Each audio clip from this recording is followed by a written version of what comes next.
Okay, nizere ko mukomeje kugubwa neza mwebwe mudukurikirana muri hirya no hino ku mugabane w'isi.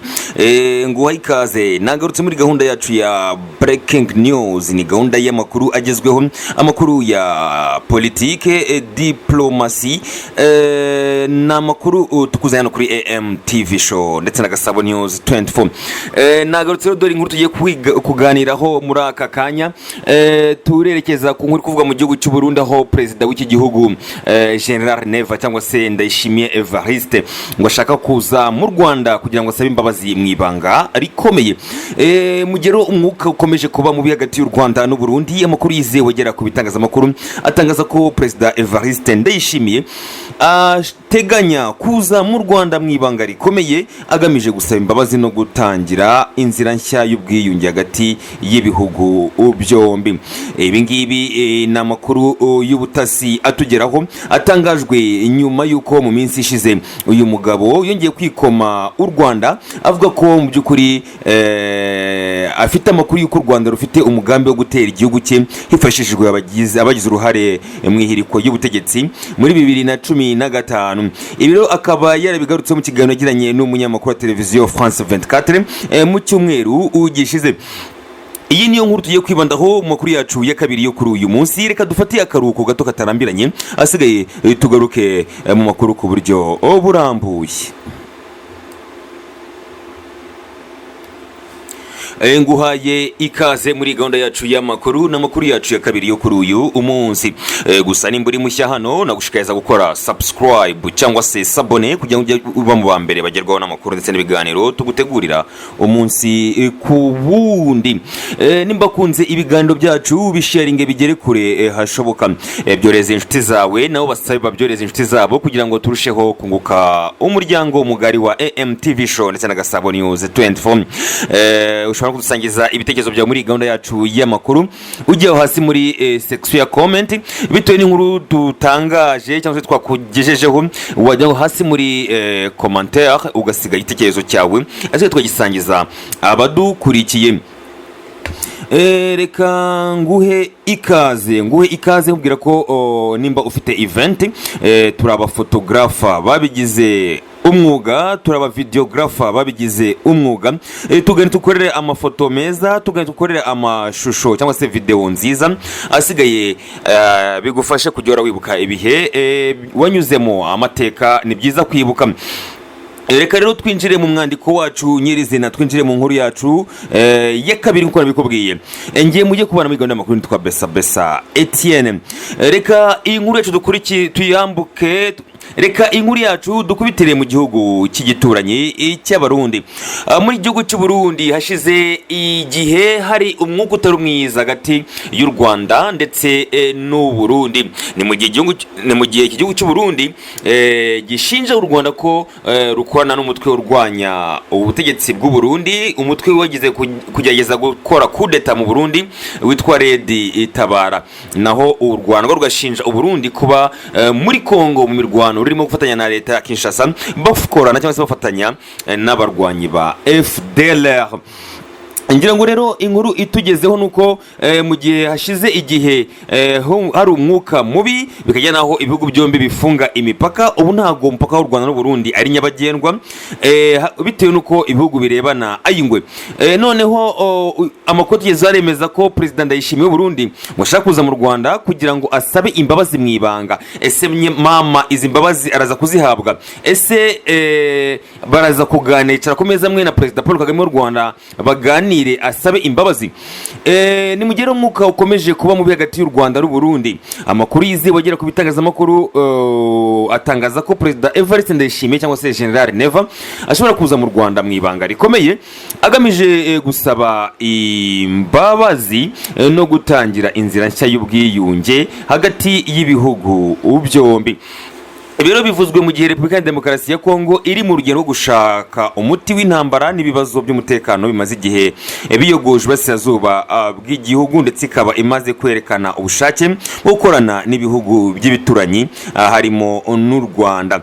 Icyarushijeho gukomeza gusiga Uburundi mu rungabangabo ni icyemezo cy'umuryango wa Afurika y'Amajyepfo SADC cyo gutangira gukura ingabo zawo muri Kongo, ibintu benshi bafashe nk'uko umubano n'akarere ugenda uhindura isura. Mu gihe ibi byose bibaye, Burundi bwakomeje gushinjwa n'inzego z'umutekano mu karere ko bugira uruhare mu gufasha umutwe wa FDLR ushinjwa iterabwoba n'ubwicanyi muri Kongo no mu Rwanda. Aba FDLR nibo basize bakoze jenoside mu Rwanda muri 1994, aho abatutsi bagera kuri miliyoni basize ubuzima bishwe na FDLR. Ni muri urwo rwego ntumwa z'iperereza z'u Rwanda n'iz'u Burundi zerutse guhurira mu ntara Kirundo hari ku itariki ya 10 Werurwe muri uyu mwaka turimo, aho baganiye ku bibazo bikomeje gutuma umubano w'ibihugu byombi uguma mu makuba, harimo n'ikibazo cy'imipaka yafunzwe n'u Burundi kuva muri Mutarama mu mwaka wa 2024. Minisitiri w'ububanyi n'amahanga w'u Rwanda Olivier Nduhungirehe yatangaje ko ibiganiro hagati y'impande zombi bigikomeje, nubwo bikomeje kudindizwa n'imvugo za Perezida Ndayishimiye zibasira u Rwanda cyane cyane. Yabivuze mu kiganiro inkuru mu makuru cyatambutse kuri radio y'igihugu RBA, aho yasobanuye ko nubwo hari ubushake bwo kuzahura umubano, imvugo zose zidafite ishingiro zigomba guhagarara. Minisitiri Nduhungirehe yagize ati rimwe na rimwe Perezida w'u Burundi atanga ikiganiro mu itangazamakuru mpuzamahanga ashinja u Rwanda bikaba bitudindiza mu byo twifuza. Ntabwo ari Abanyarwanda gusa n'Abarundi bifuza ko twagarura umubano mwiza hagati y'ibihugu byombi. Hari amakuru yemeza ko nyuma yo kubona uburyo ibindi bihugu bikomeye mu karere nka Repubulika ya Demokarasi ya Kongo na Tanzania biri gushaka amahoro ku kibazo cy'intambara ibera muri Kongo, ndetse n'igitutu mpuzamahanga gikomeje kwiyongera, Perezida Ndayishimiye ngo yatangiye gutekereza ku rugendo rutunguranye azagira i Kigali agamije gusaba imbabazi no kwiyegereza ubuyobozi bw'u Rwanda nyuma y'uko abonye ko asigaye wenyine. Inzobere mu by'imibanire mpuzamahanga zivuga ko Uburundi bukomeje kwiyongera ku rutonde rw'ibihugu biri mu kato, ndetse umubano wabwo na SADC na East African Community ukaba utameze neza nk'uko byahoze hambere. Hari impungenge ko gukomeza imvugo z'urwango n'ibikorwa bya gisirikare bihabanye n'ubufatanye bw'akarere bishobora gutuma Uburundi burushaho kwigizwayo mu biganiro by'amahoro mu karere. Ku ruhande rw'u Rwanda, leta yagaragaje ubushake bwo gukomeza ibiganiro, ariko isaba ko imvugo zishingiye ku binyoma zibasira u Rwanda zahagarara kugira ngo habeho icyizere cy'umubano ushingiye ku kuri n'inyungu rusange. Kugeza ubu guverinoma y'u Burundi nta kiratangaza ku by'aya makuru y'urugendo rushobora gukorwa na Perezida Ndayishimiye, ariko amakuru yizewe aturuka mu bantu ba hafi bari mu butegetsi bw'u Burundi avuga ko ibiganiro byimbitse bikomeje mu rwego rw'umutekano n'iperereza, mu gihe habonetse umutekano wuzuye n'impande zombi zikumvikana mu buryo bwo gukomeza urugendo rwo kunga ubumwe. Nta kabuza Perezida Ndayishimiye agomba kugira urugendo mu Rwanda rugamije kuza kwiyunga n'u Rwanda nyuma y'igihe gishize ibihugu byombi bitacana uwaka. Icyizere kiracyariho, ariko bikubiye mu byo Perezida Ndayishimiye azahitamo kuvuga no gukora mu minsi iri imbere nibyo bizagena niba amahoro hagati y'u Rwanda n'u Burundi ashobora kongera kugaruka cyangwa se niba urujijo rukomeza kuuganza. Si ubwa mbere uyu muperezida yumvikana mu bitangazamakuru mpuzamahanga yibasira u Rwanda cyangwa se yikoma u Rwanda. Mu minsi ishize Perezida Ndayishimiye yatangaje ko afite amakuru y'uko u Rwanda rufite umugambi wo gutera igihugu cye hifashishwa abagize uruhare mu ihirikwa ry'ubutegetsi muri 2015, ariko ntibaje kubigeraho. Bakaba barabigarutseho mu kiganiro yagiranye n'umunyamakuru wa televiziyo France 24 mu cyumweru turimo turasoza. Perezida Evariste Ndayishimiye muri kiganiro yabwiye umunyamakuru ko afite amakuru ahagije y'uko u Rwanda rwenda kumutera rukoresheje abagerageje guhiruka ubutegetsi muri 2015. Mu magambo yagize ati dufite amakuru, tuzi uwo mugambi kandi hari ibimenyetso dufite mbere na mbere nuko bacumbikiye abagize uruhare mu ihirikwa ry'ubutegetsi mu mwaka mwaka wa 2015 bafite umugambi wo gutera igihugu cyacu. Yakomeje agira ati turabizi ko bashobora kubifashisha nkuko bifashisha M23 muri Kongo bayita abanyekongo, bafite umugambi wo kubakoresha babita Barundi, nyamara mu by'ukuri ari u Rwanda rwaduteye.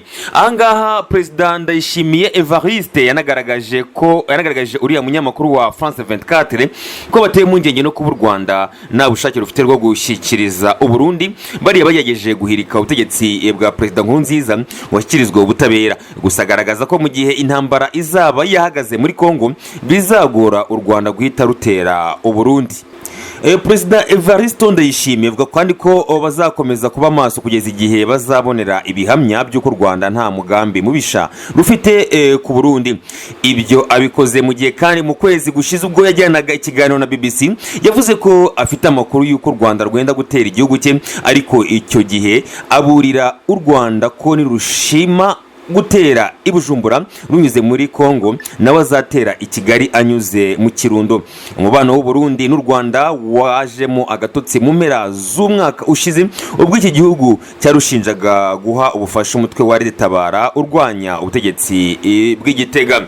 Si ubwa mbere humvikanye ko mu by'ukuri u Burundi burajwe inshinga no kuganira n'u Rwanda kugira ngo ibibazo ibihugu byombi bifitanye bibe byakemuka, ariko mu gihe abashinzwe diplomasi mu bihugu byombi babagirana ibiganiro bigamije kuzahura umubano, tugeragezwe tukumva President Ndayishimiye w'u Burundi yinjiye mu nyamakuru mpuzamahanga birimo BBC, France 24 n'ibindi bitandukanye bikomakomeye ku isi, n'ubundi ashinja u Rwanda ko rufite umugambi mubisha kuri we. Hari navuga ko ibi abiterwa n'ubwoba bwo kuba yarishoye mu ntambara mu burasirazuba bwa Repubulika ya Demokarasi ya Kongo, aho yagiye gufasha ubutegetsi bwa Kinshasa kwica abaturage babwo, aho mu by'ukuri abasirikare b'u Burundi bari mu butumwa muri Kongo ni kenshi bagaragara bagabye ibitero ku baturage bo mu bwoko bw'abatutsi b'abakongomani, cyane cyane nko mu Minembwe n'ahandi hatandukanye,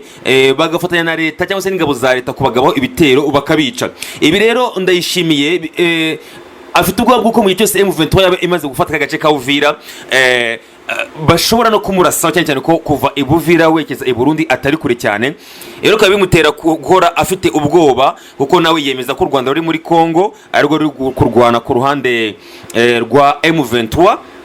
Akavuga rero mu gihe cyose baba bafashe Uvira akaba yaragize uruhare muri ibikorwa by'ubwicanyi biri kubera muri Kongo, nta kabuza nawe ashobora kugabwaho ibitero mu gihugu cye cy'u Burundi. Ibi rero ni induru ahora avuza kugira ngo n'isi ikanguke, n'undi bongeye bavuge ko u Rwanda ari rwo nyirabayazana w'umutekano mu karere. Reka tuwe kare kuri ibi byo kuvuga ko Ndayishimiye ashobora kuza mu Rwanda gusaba imbabazi. Mu gihe aje mu Rwanda gusaba imbabazi ni byiza ko ibihugu byombi byicara, abayobozi b'ibihugu byombi bicara bakaganira ku bibazo bituma abaturage batagenderanira. Ngira ngo murabizi ko u Rwanda n'u Burundi nta tandukaniro ry'abatuye ibi bihugu rikomeye, nta n'itandukaniro ry'ibi bihugu rikomeye n'ibihugu byahoze ari igihugu kimwe. Ibi bihugu ababituye bahuje imico, bahuje n'ururimi, nubwo usanga kimwe ururimi rumwe rwitwa Kinyarwanda undi rwitwa Ikirundi, aho mu by'ukuri Umurundi yavuze yumvikana n'Umunyarwanda. Ibi rero ngira ngo mu gihe cyose Ndayishimiye yaba ahagurutse akaza kuganira na mugenzi w'u Rwanda His Excellency Paul Kagame, akemera ko yagize uruhare mu kuba imigendanye cyangwa se umubano w'ibihugu byombi warajemo agatotsi, agaragaza amakosa yakoze, ngira ngo nta kabuza kuko u Rwanda rwagiye rugaragaza kenshi ko rurajwe inshinga nuko rwakongera kubura umubano hagati y'ibihugu byombi, abaturage kongera kagenderanira nk'uko byari bihoze. Aho kiriho ni iki rero, nuko mu gihe cyose hari inzego zitandukanye ku mpande zombi ziri gushakira umuti ibibazo byo kutumvikana kw'ibihugu byombi, tujya twumva President Ndayishimiye n'undi agiye mu itangazamakuru avuze ko u Rwanda afite amakuru yizewe y'uko u Rwanda rugiye kumutera, ibintu bikongera bigasubira irudubi. Reka tubitega amaso turebe kiri buze gukurikira niba ko Ndayishimiye ari buze gufata rutema ikirere akerekeza mu mujyi wa Kigali, akaza guhana mugenzi w'u Rwanda His Excellency Paul Kagame, bakicara ku meza amwe bakaganira bagashakira umuti ibibazo byo gutumvikana, cyangwa se bagashakira hamwe ibibazo umuti w'ibibazo ibihugu byombi bifitanye maze hakongera kuburwa ibijyanye n'ubuhahirane n'imigenderanire hagati y'ibihugu byombi.